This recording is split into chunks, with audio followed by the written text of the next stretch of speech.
Thank you, everybody, for coming to the Aaron Torres Podcast YouTube page. If you could do me a quick favor, see that little subscribe button at the bottom of your screen? Go ahead, click that subscribe button. Really does help our channel grow, our audience grow, and I really do appreciate it more than you know. So click that subscribe button. Appreciate your support. Now, here's the video that you came here for.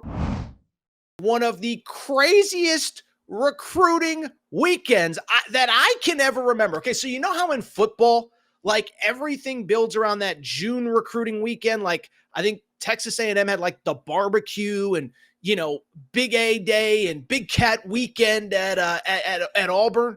Well, Kentucky is having, you know, Cats Gone Wild weekend or something, because I don't know that I have ever seen a program put together a recruiting weekend quite like what Kentucky is about to be part of in the coming couple days. Now, part of the reason why is pretty straightforward, okay? Part of the reason why Kentucky is having so many visitors in such a short time, there's two obvious reasons. The first one, they need players. As I'm recording, it's 6:30 or so Eastern on Thursday night. Always subject to change, but as I record, Kentucky has 3 players. Travis Perry, freshman, committed. Colin Chandler, transfer from BYU, committed. Amari Williams, transfer from Drexel, committed. So they're probably going to fill all 13 scholarships. So you need 10 more players. But then 2, the other big reason why Kentucky is so aggressive right now in this moment in terms of having so many visitors is because of the fact that they finally have their coaching staff in place. Alvin Brooks III was hired this week. And listen, Kentucky fans, you've read a lot about him. He is elite of the elite. I've said my piece on Jason Hart. I think he is a rock star. I think you're probably going to have Jason Hart for a year or 2 before he gets a head coaching opportunity. But Alvin Brooks, young, dynamic, everybody loves him. He is the guy that basically has helped Baylor elevate its recruiting. Keontae George, Jacoby Walter, VJ Edgecombe over the next season or so. And so Alvin Brooks is now in place, and it is leading to one of the most insane recruiting weekends that I can ever remember. Want to go through some of the players. By the way, Kentucky fans, if I miss any of them, feel free to get into the comment section, because I think I'm probably going to miss 3 or 4 players here in this update. But among the players that are now on campus for the University of Kentucky, let's just go through some of the names. So first off, right now, currently on campus, as I understand it, Thursday night, Otega Owa, 6'5" guard from Oklahoma. Now, I'll be blunt. I don't really know what's going on in Oklahoma. It feels like there's something not quite right. It feels like Porter Moser has lost his juice there. But I remember talking to Porter Moser when this kid ended up at Oklahoma.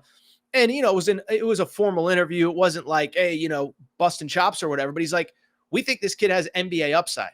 From Jersey, I believe, originally. This year, you know, he's more of an off-the-ball guard than kind of an on-the-ball guard, which is fine. It's just, it is what it is. But 6'5", good positional size.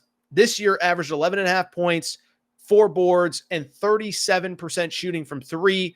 Again, Oklahoma, he did struggle down the stretch a little bit. Oklahoma as a team struggled down the stretch a little bit. Certainly felt like there was some strife in that locker room, as basically the entire starting 5 all transferred out. But Otega Owa is a very, very, very good guard. Probably more on the ball or more off the ball than on it. But the kind of guy that can attack, can finish at the rim. Really good player. He is currently on campus right now. Some of the other visitors. This is a big one. Davion Smith, guard, Utah, is set to visit campus this weekend. And one thing we know Kentucky needs is a point guard. And we're going to talk a little bit about a name that you need to know here in just a few moments. But Davion Smith, veteran guard. I mean, I think he's going to be a 6th-year guy. Began his career at Mississippi State. Goes to Georgia Tech. Plays last year at Utah. Remember, Utah was really good for most of the season. They were really on the right side of the bubble probably until about the last 2 weeks of the regular season. They end up, you know, going to the NIT, having a nice little run, but you know, it just didn't work out, whatever. I bring it up because Davion Smith was as good as any guard in the Pac-12, essentially. 13 points per game, 6 rebounds per game for a 6-foot guard is darn impressive. 7 assists per game. And so you talk about a guy that can put guys in spots, can have success, can run an offense, can do everything you pretty much need to do, Davion Smith is it. By the way, shot 41% from three this year as well. And so obviously in that Mark Pope system, what do you want? You want guys that can pass, dribble, shoot.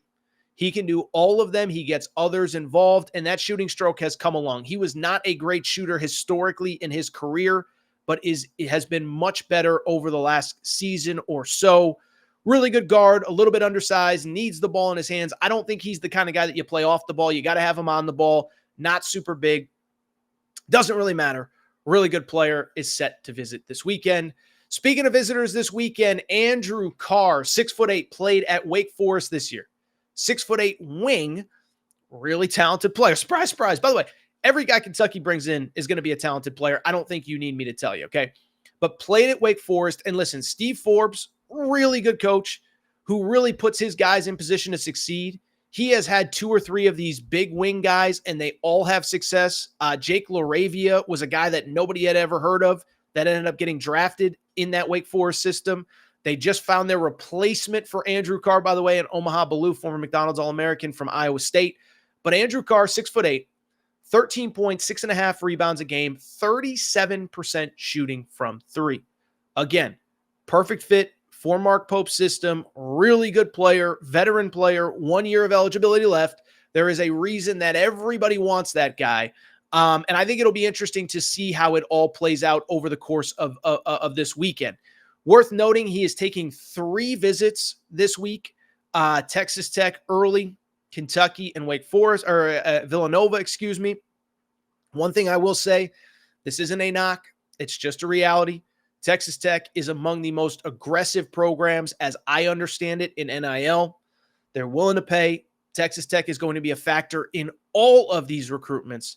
But Andrew Carr is headed to campus this weekend. Know who else is headed to campus this weekend? A kid that I really like a lot. That is Andrej Stojakovic. I think it's Andrej. I should check on that. It's Stojakovic, okay? Peja's son, played at Stanford, former McDonald's All-American. And I remember watching him 2 years ago, Pangos All-American camp, okay? And listen, this isn't to tear down what a previous staff did at Stanford.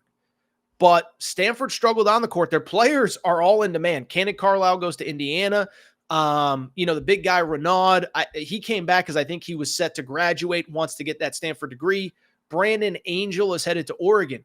So all of their guys are in great position to have success at other programs. And Stojakovic, I'm just telling you, we are just scratching the surface of his potential. 6'8", he plays like his pops. And I know it's not fair to compare him to his dad, who was like an NBA All-Star and all that. But he's super skilled. He's got a great feel for the game. This was something that didn't come across at Stanford this year. Really was not much of a passer. Was just a guy that just, kind of made a couple shots here and there. But didn't show the full range of skills. Averaged about 8 points, 3 rebounds, under an assist per game. I'm here to tell you, you get him in that Mark Pope system, he's going to be a star. Listen, I think putting him in went to Stanford. Don't blame him. But you go to a basketball-centric school where you're going to be pushed hard every day, and it's not to say that Kentucky's academics aren't good, nothing like that. But, I think you're going to get the best version of him. He is down to Carolina, Cal, and Kentucky. Worth noting, by the way, on Kentucky, I saw that Hubert Davis, the North Carolina coach, was actually in Lexington on Thursday. I think that was to recruit Adu Thiero. Neither here nor there. A couple other names for Kentucky. The big one that I know everybody knows, Great Osabor, is set to visit campus this weekend. And in all of our all of our recruiting updates and all that good stuff, all of our recruiting updates, we've talked about him. He was the Mountain West Player of the Year, 17 points, 9 rebounds per game. Big, low post guy. He's about 6'8", 6'9". The only thing on him, he's not really a stretch guy. He's kind of an old school Oscar Tshiebwe, everything within 5 feet. I have kind of wondered, I don't know that you can play him and the Amari Williams kid that just committed together, but Mark Pope plays a lot of dudes a lot of minutes. So maybe one starts, one comes off the bench, different lineups, whatever. But you get Great Osabor within 5 feet of the basket, it's automatic too, okay? And so we've talked about him. Now, it's worth noting, was at Utah State. He is taking 4 visits over the coming days. Louisville is next on the schedule. Also, Washington as well. Texas Tech, as I just mentioned, will not be outbid in the NIL space. Washington, it's worth noting, that is where his former head coach, Danny Sprinkle, went. And so you look at any of those 4 spots, I could see him potentially landing at, I don't know that I could see him landing at any 4 spots, but I just bring it up because, like, I could see him basically at a couple of them. I think the big question becomes, if he is blown away by Kentucky, does he even take those other visits? That is something that I do not know. But boy, oh boy, what a couple days for Kentucky. By the way, producer Matt, go ahead, pop up the tweet from my buddy David Sisk. David Sisk is a rock star, works for Rivals.com. This tweet caught my attention, but I think he's right. I've been around recruiting since 1993. The first team I was ever involved with on the coaching end had 10 high major players, 2 went to Kentucky. Having said that, I've never seen anything like Mark Pope is doing with this many recruits coming in at one time this weekend. So be prepared, Kentucky fans. I think the news comes fast and furious. I know that I have just said that we'll talk some NFL draft on Monday's show, but I feel like we are going to get major news over the course of the next couple days. I think Kentucky probably goes from the 3 players they currently have to potentially 4, 5, 6 by the end of the weekend. By the way, also worth noting on the Kentucky perspective, we will have an update on Liam McNeely momentarily, but there is some real buzz that Kentucky is making headway. He visited UConn this week. He did not commit to UConn this week. And as somebody who's covered this for a long time, you don't get that commitment. By the way, it doesn't just apply to UConn. There's other schools recruiting other guys that thought they had guys locked up, and that's not the case. You don't get that commitment. You leave things open. It could get crazy.